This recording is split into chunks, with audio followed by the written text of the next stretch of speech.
Good afternoon. Welcome to another Avolites free training session during summer. I suppose we are summer now of 2020. I am Aaron. This is going to be another AI training session today. We're going to be looking at using tracking data in AI. So we're going to be looking at sort of ways that you apply it to things that you are tracking. So first of all let's talk about what we mean by tracking. So in video terms, what we tend to mean when we're talking about tracking is motion tracking. We're tracking the movement of objects on the stage, or the movement of people, or maybe even the position of staging elements, so that we can translate that data into maybe real-time mapping or moving video or moving content elements. Okay, so this lesson is likely to be heavy on the salvation side, but we're not going to be doing anything too heavy at all in terms of actual understanding. It just might be not new to all of you. So let's have a look first of all. So we know if we go to our stage construction space page, we can see that although we've got a flat two-dimensional screen here, it's actually in a fully 3D space, and we can sort of move it around. We can move it backwards and forwards in its space. We can move it left and right and up and down, and we can rotate it on all three axes as well, like so. He says, there we go, that kind of thing. So what we really want to do is we want to be able to take data from external sources, and we're going to look at a few different sources today. So that could be something like Blacktracks, which is a beautiful system and is very common but is quite expensive. OptiTrack, which is sort of, we describe as Blacktrack's little brother. It's a very, very similar system, but it's a little bit more manual, but because of that you've got a much lower price point.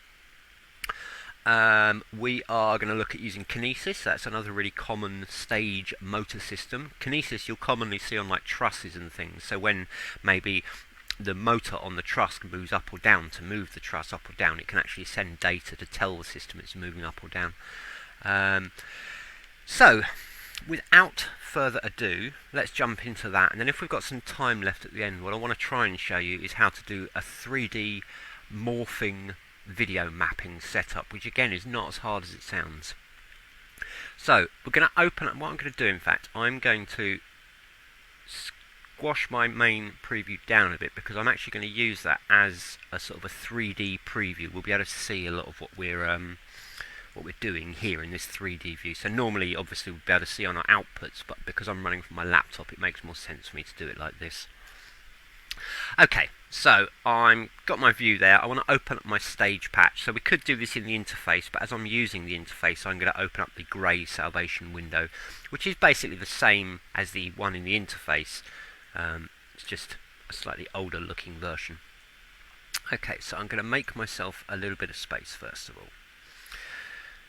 So what we're going to concentrate on first of all is projection. So an important thing to think about, if you're doing tracking with projection, then it's the area that you're projecting at is what you want to change.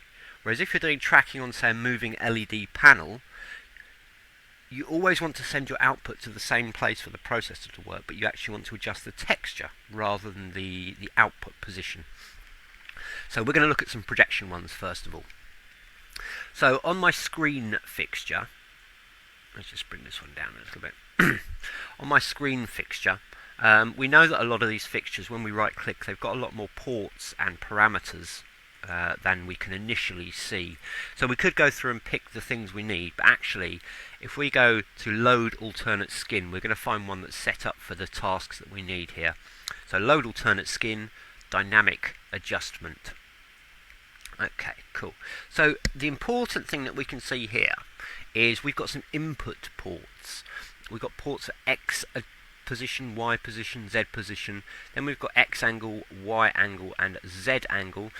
And we've got quaternions there, which are for some slightly more complex work. When you start to rotate a lot on multiple axes, you can experience a thing called gimbal lock, which sometimes means that your axes will invert or they will give unexpected results. So Cortonian mathematics is the way around the standard algebraic approach. Okay, so just to sort of confirm what these are doing, let's get just a value into there, and then we'll actually bring in the modules that I mentioned. We'll look at how they all hook up individually. Okay, so I'm just going to add a simple constant and just a simple fader because it's a little bit easier for you to see what I'm doing. So just for instance, if we connect that to position, we're going to find that we get some movement.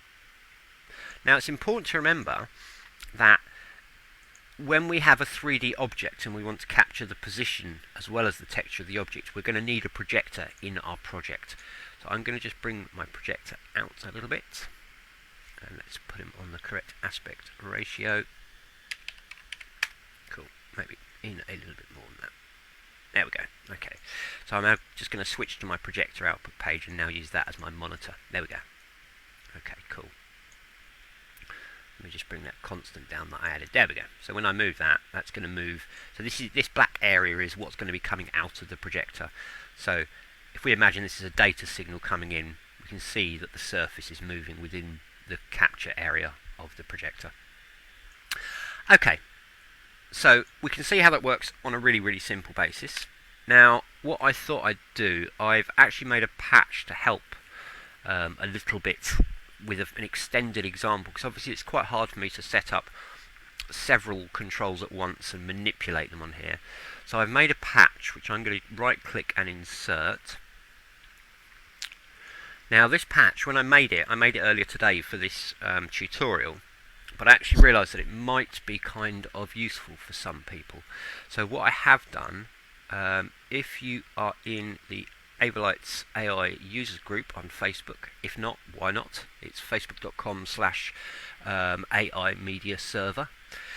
Up the top there, value generator. I've put it in the files section. So you go on the group, you click on the files section on the left, and it's up there at the top. There's a few other bits in there if you've never dived into that folder.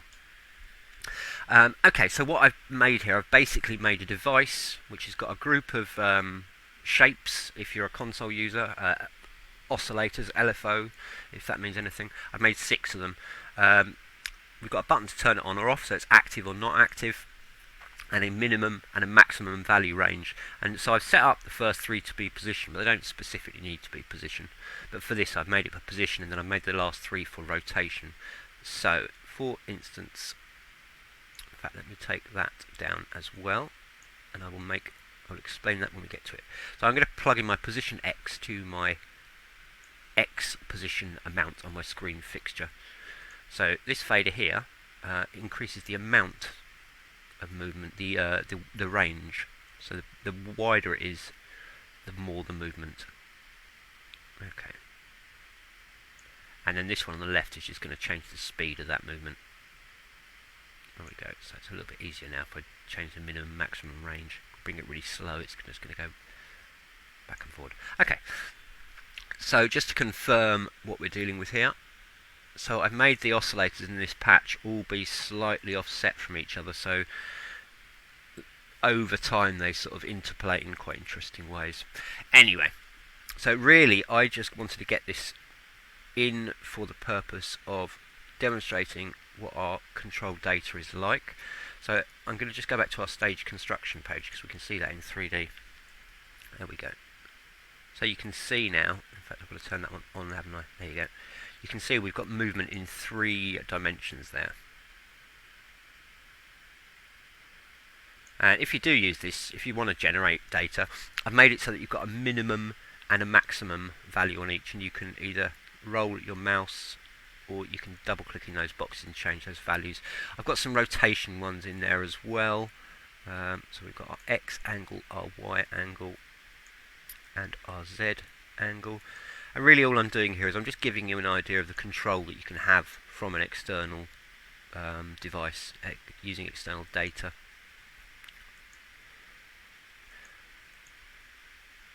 Cool. So you can see that we can basically control all axes of rotation and movement from external devices. That is the key thing here.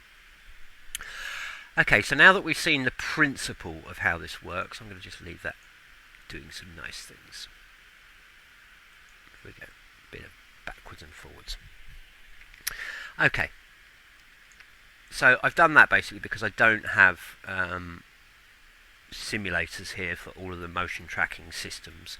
But what I thought I'd do now, if I bring in the modules and have a look at them with you, and just sort of explain what's going on, because they're mostly the same, but there's a little bit of variance between some of them. So if we go to Insert Module, now we've got a few. Now this older one, the Kinesis one, lives in its own folder in Motion Control, so let's bring that one in first. And then the other two big ones that you're going to find are going to be in Network, because they're network-based protocols. So we have Blacktracks, Network Blacktracks. Let's not worry too much about that. There we go. And also we've got NatNet Client, which is in the network as well. So that's the one that is very similar to Blacktrack's OptiTrack. Okay. So let's start at the top with the big one, and then we'll go down from there. I'm going to just turn that off because that's going to... Let's do that. Let's leave that.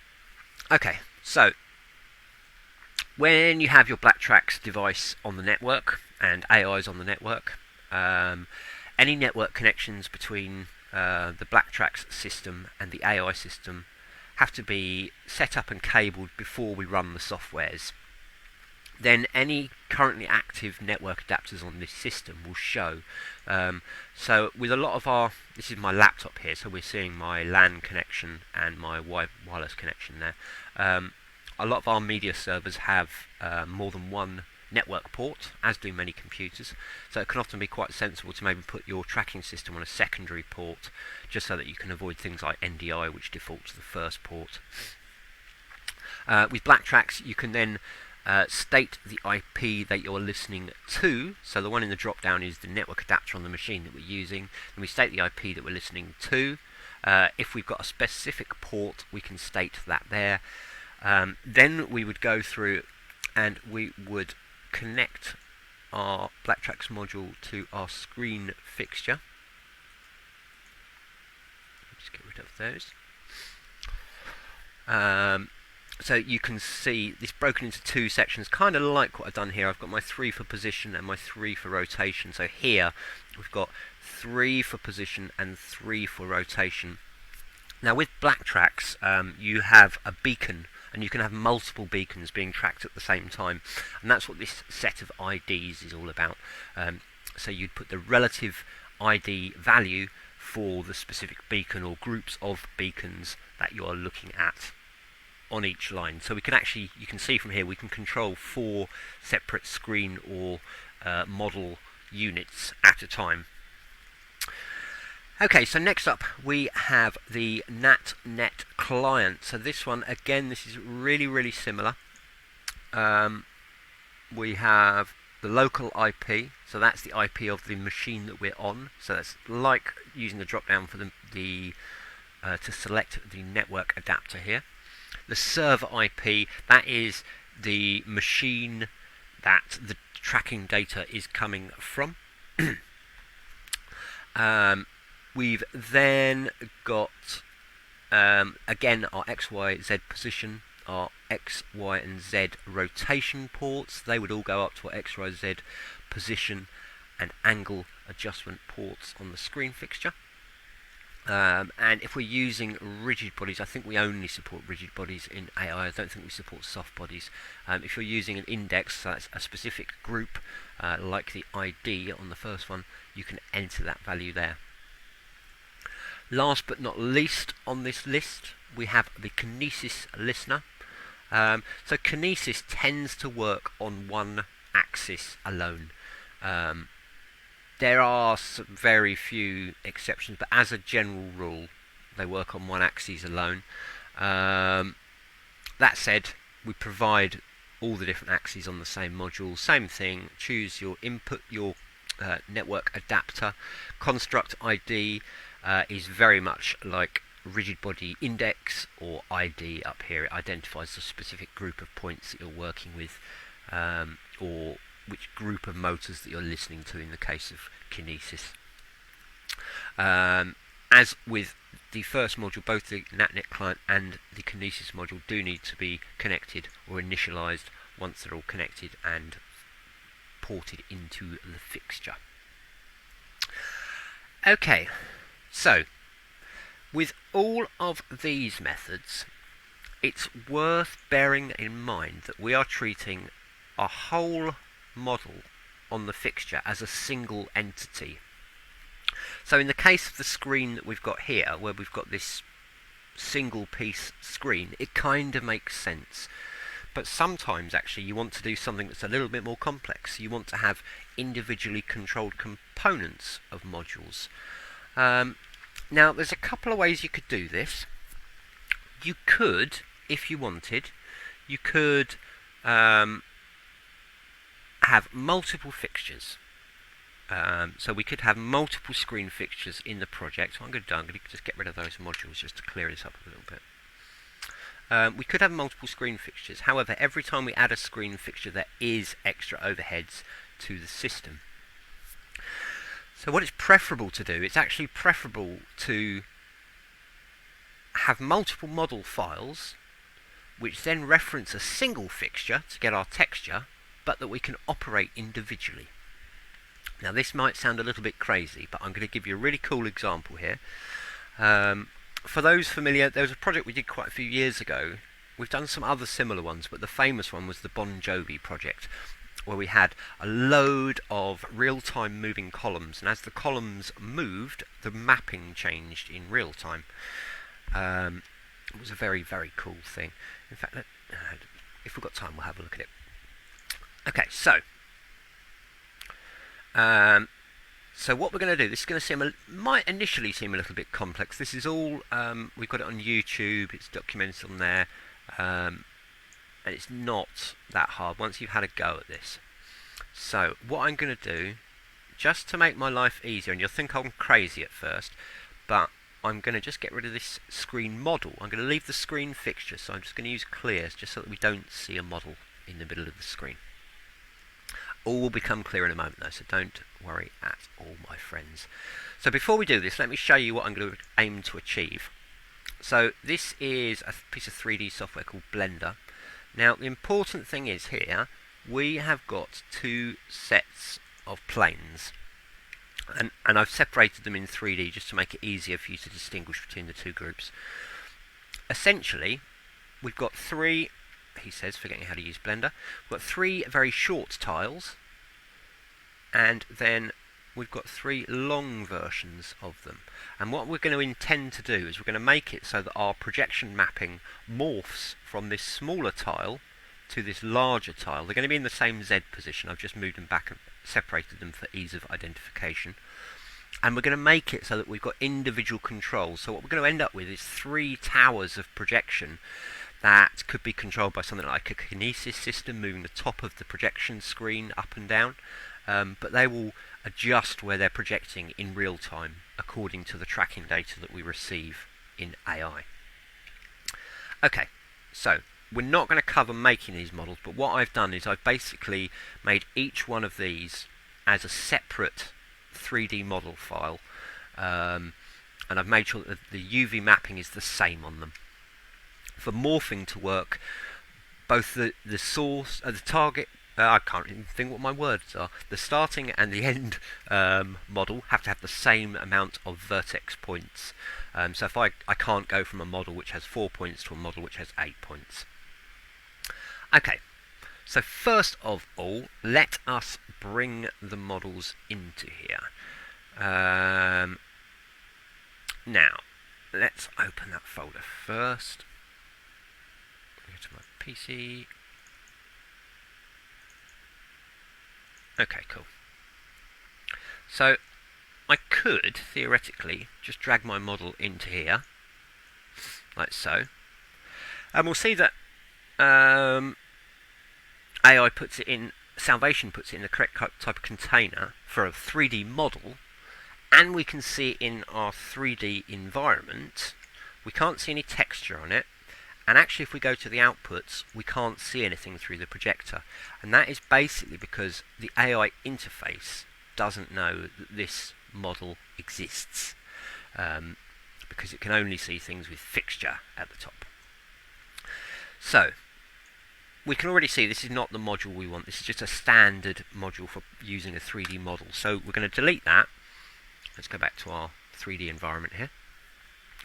And in Salvation, I'm going to right click, Insert Module, and then I am going to go to the Import section, and then I have a 3D Morph Model. I can never remember which one, AI 3D Morph Model or 3D Morph Model. We're going to go with 3D Morph Model. I know it works with this one, because I tried it earlier. Okay, so we're going to place that there.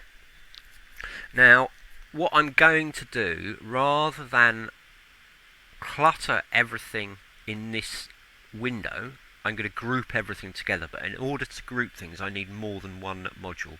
So, because I know I'm going to need a controller, I'm going to just put a constant into there. There we go.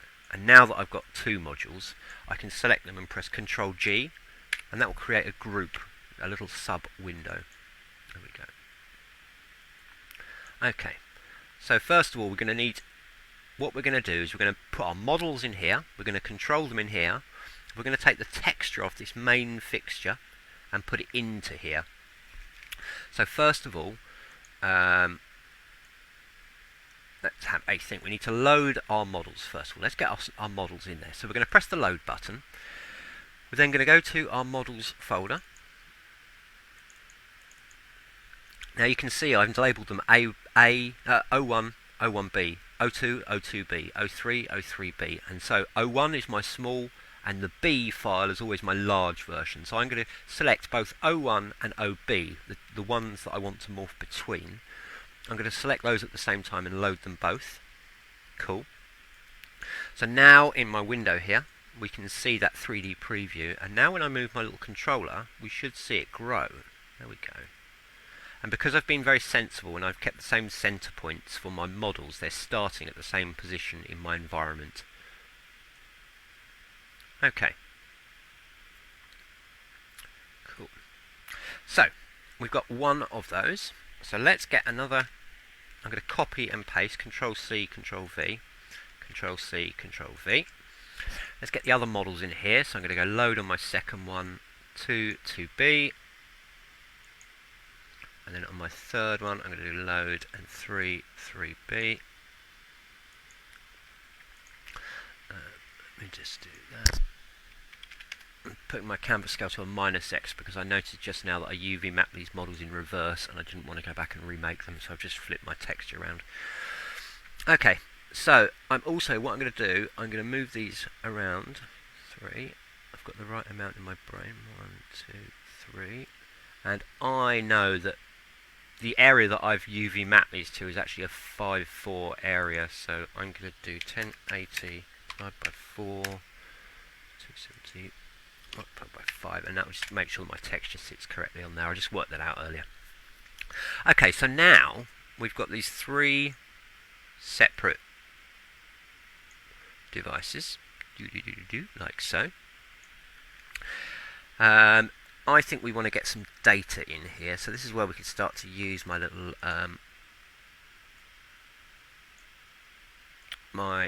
motion data creator. So I'm going to just connect these here. Just bring that down. I'm going to throw these on roughly. What you can do with these, you can throw them on roughly, and then if you reset the skin, it will make them all nice for you. There we go. And if I go back to this is the top level of that patch I'm just working on there. Reset skin, and it will show all the ports I've added. Now what I'm going to do here, I'm going to bring in that value thing I made. I'm going to just change those values from 0 to 1. And although I made it originally to be position, it doesn't really matter. I'm going to just use them all for my morph values. Cool. And then if we connect that into there,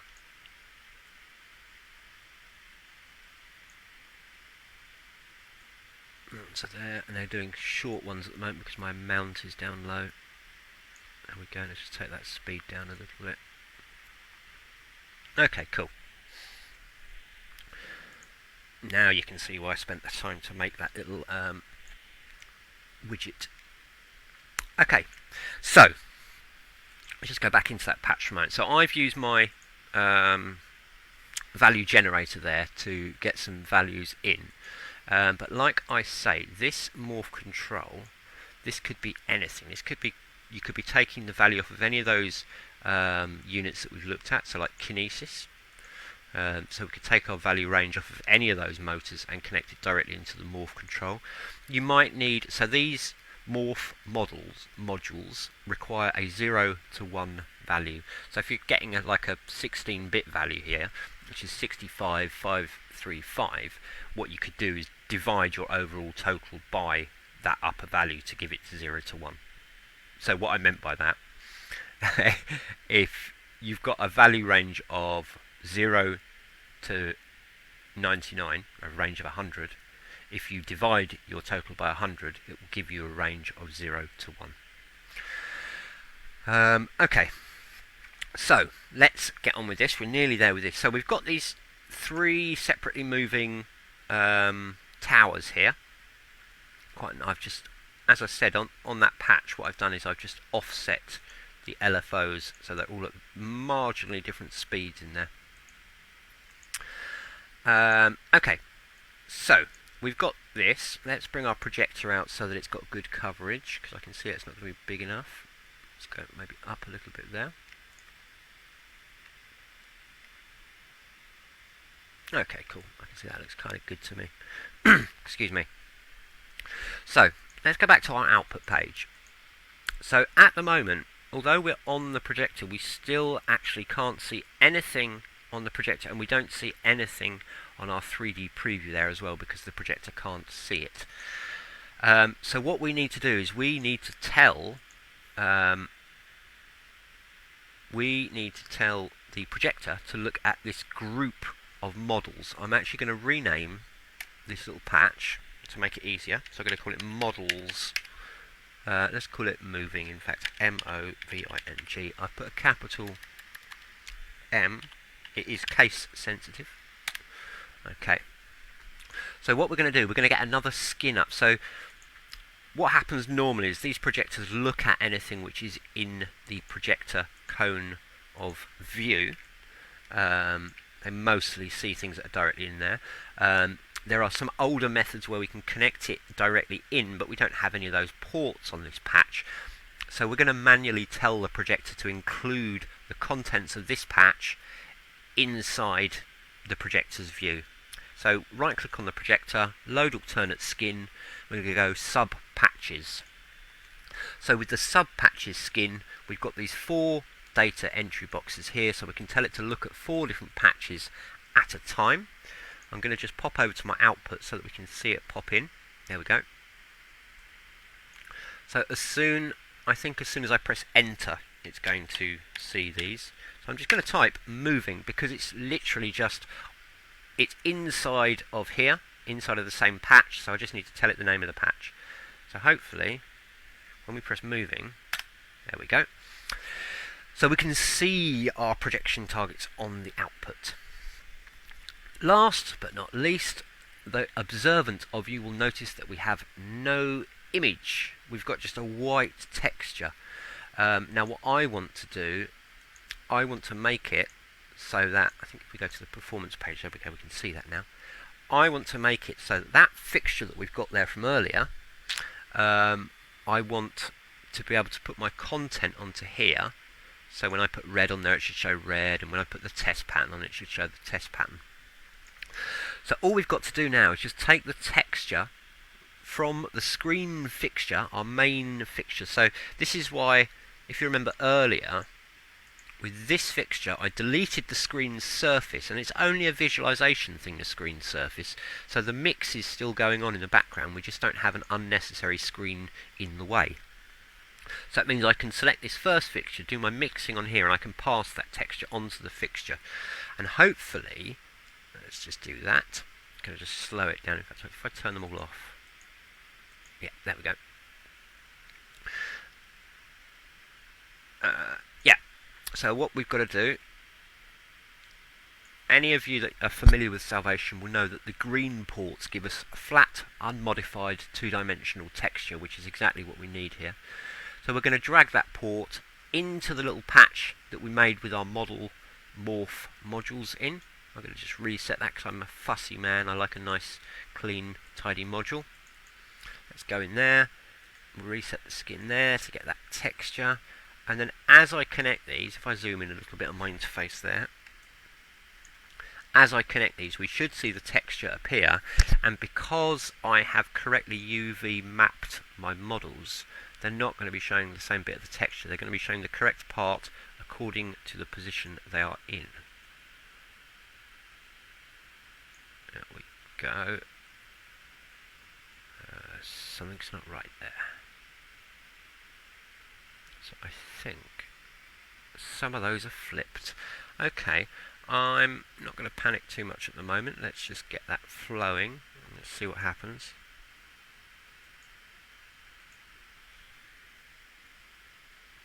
Okay, so actually I've got my first and my third columns in the wrong place. So I'm going to just change the position on those. I was using the modules to give my position.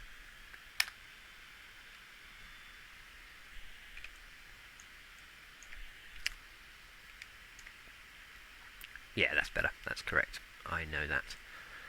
And so now, let's go back to, let's put something kind of cool on there. Something a bit funky, like so. And so you can see that in real time there, basically, we have 3D models being morphed, which are relevant to our outputs, our projector output. There we go, like so.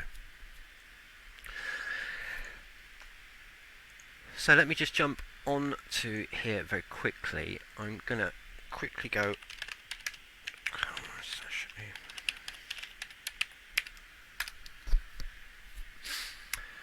I should have got this video ready. I'm going to just see if I can very quickly find an instance of the Bon Jovi video. And now my internet's going to go really slowly on me, isn't it? Ah, brilliant. YouTube is not responding.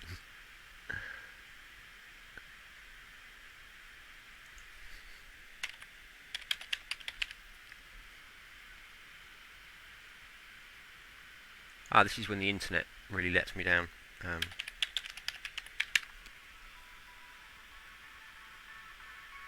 And my internet's shouting at me. Okay. Well, I really should have found this video in advance, and obviously I'm not going to find it now, am I?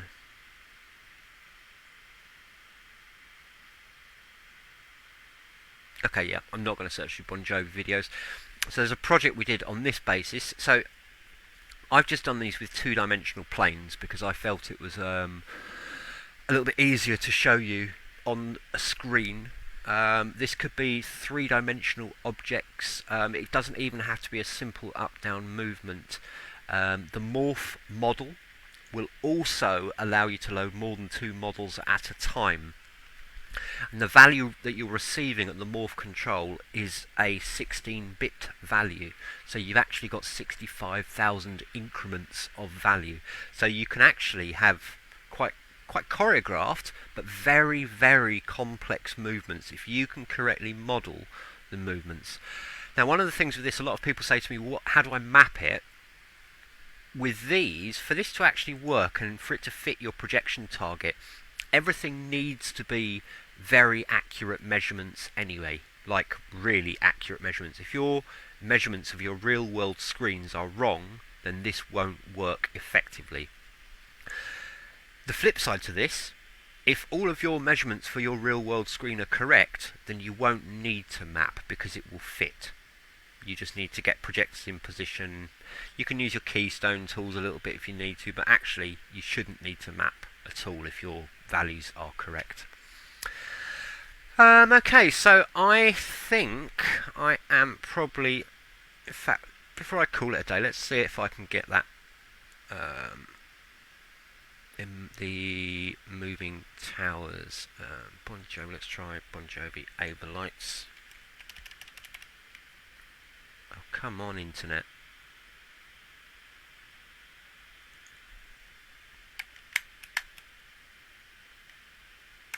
Come on. Like all things technological,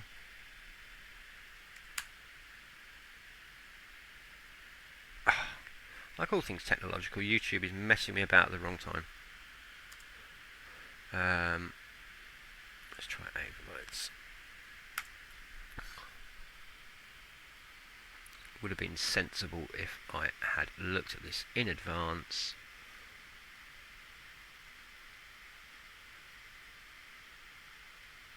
Yep. Okay, common sense failed me. I'm going to just randomly click on this video in the hope that maybe... Oh no, that's not the one. That's not the one. It's too early. Anyway, go on our Facebook, on our website, and have a look.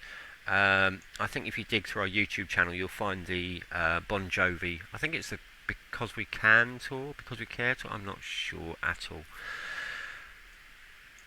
Long and short of it, your network modules are Blacktrack's OptiTrack, which is listed as NatNet client, and Kinesis, which is in the motion control section. This patch that I made that I'm using to generate my values, that is in our Facebook page. So it's on the Avolites AI user group page. Go to the files section on the left, download a value generator. If you do want to have a delve inside, I'll show you very quickly. It's very, very simple. It's just got 6 LFOs, oscillators or shapes if you're a console user. I've got an overall controller controlling the speed. It's a scalar, so it's from 0 to 1. So whatever speed I've set is multiplied by this 0 to 1 value. So if it's all the way on the left, it's going to be 0. If it's all the way on the right, it's going to be 1, which means full speed. This is a multiplier on the value range that's coming out. So it does the same thing. The higher the value, the broader the range. The lower the value, the shorter the range. Okay, so I am going to call it a day there. Thank you very much for tuning in. There's a couple of people who've popped up. Thank you, Sam. Morphing models is one of my favourite things ever. I've toured this, just for reference, I have toured this system on low budget productions, and it is very doable. We literally were doing different days in different cities with 5 motion tracked columns on each of those stages, so it's totally doable. Cade will probably be taken to the air at 9 PM UK time tonight, so that is in just under 5 of our good English hours. Gordon is going to be, if you check out our schedule for this week, there's going to be a pre-recorded broadcast tomorrow. There's going to be live chat. There's going to be some more stuff from me and Gordon coming up throughout the week. If you want to know more about what we are up to, he says looking for the right page on OBS, head over to avolites.com/online resources. We've got a nice list of upcoming classes there, as well as some links to demo versions of the software that you can check out as well. I really am going to call it a day now. Thank you very much for tuning in. Do have a splendid day, and I hope it all treats you very, very well.